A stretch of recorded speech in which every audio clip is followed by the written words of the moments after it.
Hello everyone and welcome to DIY Ideas. Today I have a really large shawl that I want to show you so you can see the awesome colors that I have prepped for you today. This is the awesome yarn we're working with. So we have a little bit of beige, kind of a yellowish shade in here, and something between orange and brown, I'd say. And it does have a lovely color gradient. You'll see that in a moment. We'll be doing some trebles today, so even if you don't have a lot of experience, this will be a great project to practice on.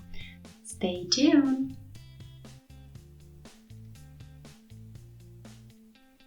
So here is the Mega color from Rico Design, and you can see that we have a lovely color gradient in here. And we have this golden shade on the outside and then kind of a beige shade, I think, in the inside. Yeah, it's kind of yellowish on the inside. So we're gonna have everything in between. You can see all of the colors on the label as well. And this is the gradient that we're working with today. The color number is 18 if you'd like this exact same one. And other details are, let's see, 6 to 7 millimeter crocheting hook. And I'll be working on this ball of yarn from the inside and outside at the same time. So I'm gonna need a double size of hook. So I'll take the double of 6, which is 12, and that's what I'm gonna be working with today.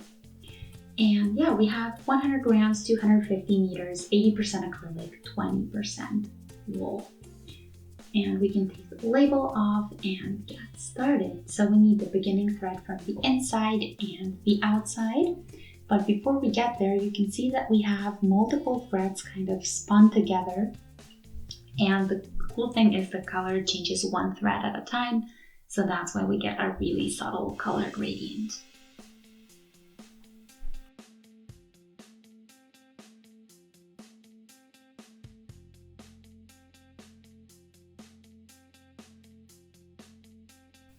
Okay, so now we have this section to combine, or these two threads in different colors. And now that we have this, I'm gonna start with a slip knot with my big hook today. And I'm gonna start with a multiple of 4 for today's project. And 3 more for the height, and that's it. So I'm gonna do 16, which is 4 times 4 plus 3 more, 17 total.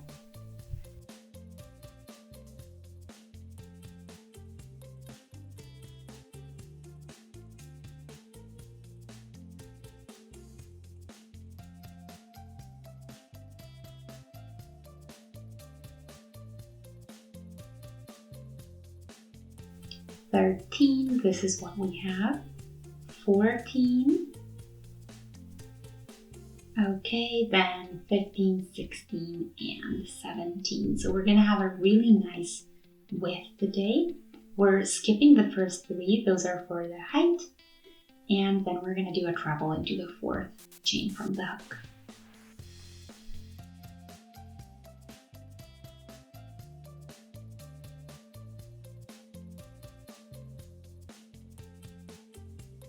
We're doing a second treble and a third one, all into the same spot.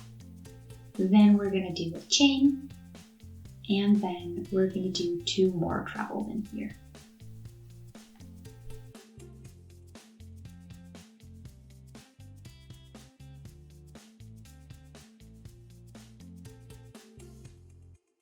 Okay, this is what we have. So into the 5th chain from the hook, we started with 2 trebles and a chain and 2 more trebles on the other side, or 4 total with a chain in the middle. So now we're gonna skip the 3 following chains. Into the 4th one we're gonna go in, and we're gonna do the same thing again. So 2 trebles, a chain, and 2 more, all into the same spot.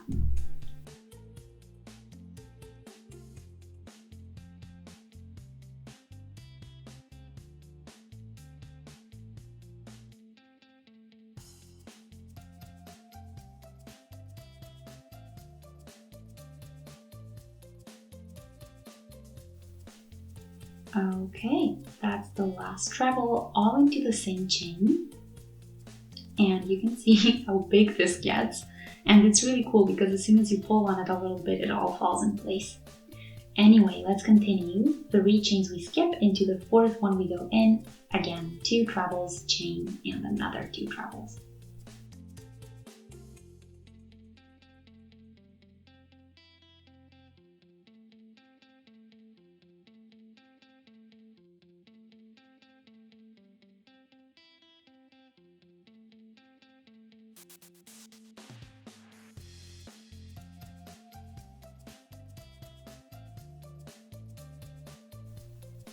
So we have 16 chains total for our width, and now we're gonna finish up this last section. So we're skipping 3 again, and we're doing into the 4th from where we are, 4th chain.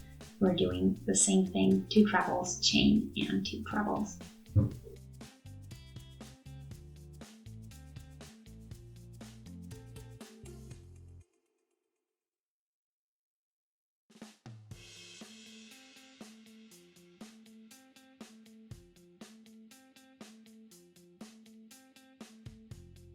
And the structure isn't going to change, so we're going to keep doing this. 2 trebles, a chain, and 2 trebles.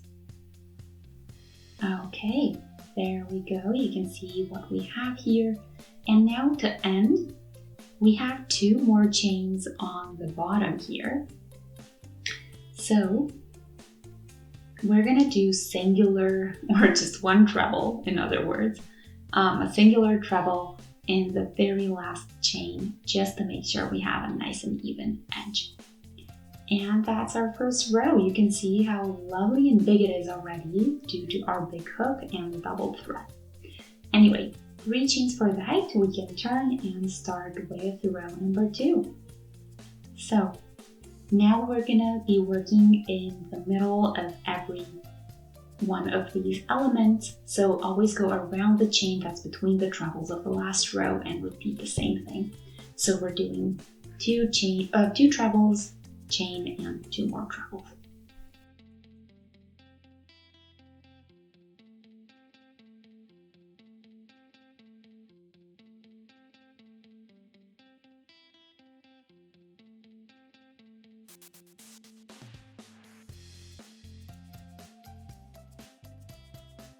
There we go, and you can see the one little, I like to call them shells, so the one shell grows out of the other, basically, out of the middle of the existing one. And that's how the chain is always going to be the new spot where you start. And then we start with a yarn over, and in the next section do the same thing again. So 2 trebles, chain, and 2 trebles.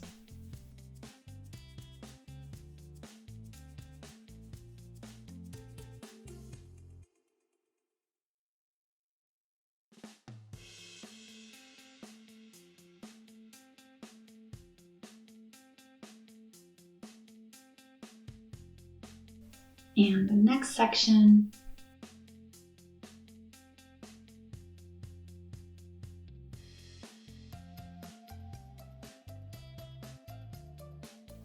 and again, almost done with this one, we're doing the second half.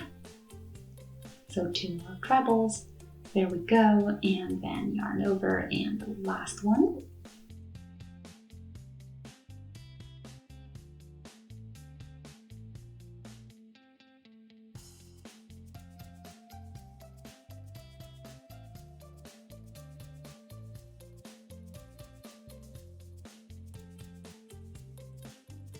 Two more trebles and we're done.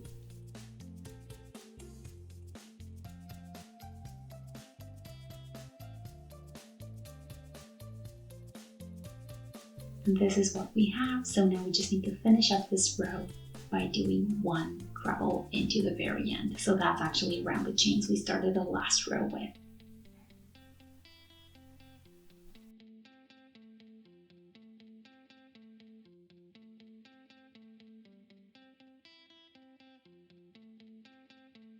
And now we'll continue in the exact same manner and I'll be back with an update. Okay, so here's what we have now. You can see that we have a color change. If you don't notice it right away, it's incoming, but it's definitely a bit lighter. You can see here, hopefully, let me try to find the exact spot where it's happening. Of course, when I do a couple more rows, it's going to be more noticeable. But this section right here is where the thread color changes. And yeah, you can see that it gets lighter here, so it turns into this very light beige. And that's our color change. That's how we get the really subtle look. Yeah, so this is where you can also see the twisted threads that kind of build a big thread. Thinner ones that are spun together, twisted together. And you can see in our ball of yarn that we have some other colors incoming as well, but for now, just that section. Anyway, I'm gonna do a bit more until I'm finished, and then I'll show you what I have. So here is the final result. You can see the section where we started, where the two colors are mixed together, the lightest one and the darkest one, and then kind of switch to a more similar shade. Looks really lovely and gives it this rich look that I really enjoy. And you can still see those trebles that we've been doing the entire time. And I'm done with my last row. So what I'm going to do is pull the thread out. I have just a tiny bit left over, and then I can weave that in as well as the beginning, and we are pretty much done. So of course you can make a single loop out of this if you connect the beginning and the end, or you can just wear it like this. What you can also do is make it wider or narrower, so just add or reduce by 4 stitches, and you're good to go. So I hope you enjoyed today's project. Let me know what you think of the pattern, but also the yarn itself and the big hook we worked with today. And yeah, thanks for watching. Shoot us a thumbs up if you enjoyed, subscribe, and if you do, don't forget the notification bell. See you next time.